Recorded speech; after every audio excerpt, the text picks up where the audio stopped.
દેવાઈ જાય પછી બાઇક સાપી તો હું આપી દઉં.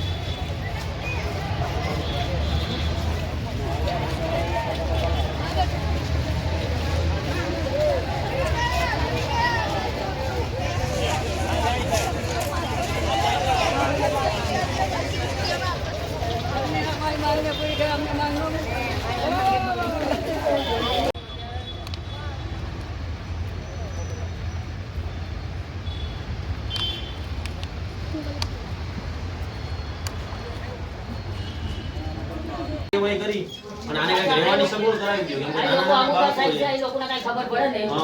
કઈ પણ અમાર સુધારો જ નથી થતો. હવે ઉનાળાની સીઝન ચાલુ થશે તો હવે નાના બાળકો છે એને રહેવા માટેનો કોઈ ઓપ્શન નથી કેમ કે દર વખતે અમે આ લોકોને ધક્કા ખવડાવી એક તો 200-300 રૂપિયામાં કામે જતા હોય.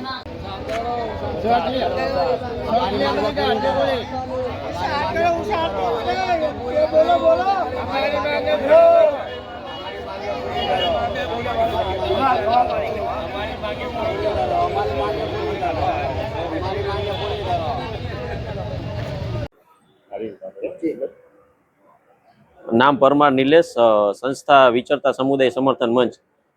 વતી અમે જામનગર મારવાડા બાવરી વિસ્તારની 2023માં રહેણાંક અર્થે લોકોના પ્લોટ અને માનવ અધિકારના પ્રશ્નો બાબતે કલેક્ટર કચેરીમાં રજૂઆત અને અમારી અરજી પેન્ડિંગ હતી અને તે દરમિયાન અત્યારે હાલ જામનગર મહાનગરપાલિકા દ્વારા વુલન મિલ વિસ્તારમાં લોકોના ઝોપડા પાડી તોડવામાં આવ્યા છે. તે બાબતે આ જે અમારી અરજી પેન્ડિંગ છે તે બાબતે કલેક્ટર સાહેબને આજે આવેદન આપી અને રજૂઆત કરવાની હતી કે આ લોકોના તમે જે ઘર વિહોણા કરો છો તો તેમને પહેલાં અમારી અરજી પર કામ કરી અને એ લોકોને પોતાનું ઘર મળી રહે અને એ લોકો ઘર વિહોણા ન થાય અને આ કાળઝાળ ગરમીમાં હવે એ લોકો જો ઘર વિહોણા થઈ જાય તો એના નાના બાળકો, વૃદ્ધો અને બહેનોને લઈને ક્યાં જશે. તો અમારી એ જ માંગણી હતી આજની કે અમારા જે આ પરિવારો છે બાવરી સમુદાય તેને રહેવા માટે ઘર મળે અને તે પણ એક માનવી જ છે. અને એક આપણા કોઈ કવિએ કહ્યું છે કે અમે રખડતા, અમે રજડતા, અમે વગડામાં ભટકતા, અમારા દુઃખની અવગણના કોને કહીએ. તો અમારા કલેક્ટર સાહેબને એ જ કહેવાનું છે કે અમારા આ લોકો માટે જે બને તે વહેલી તકે કરી અને આ લોકોને પોતાનું ઘર મળી રહે.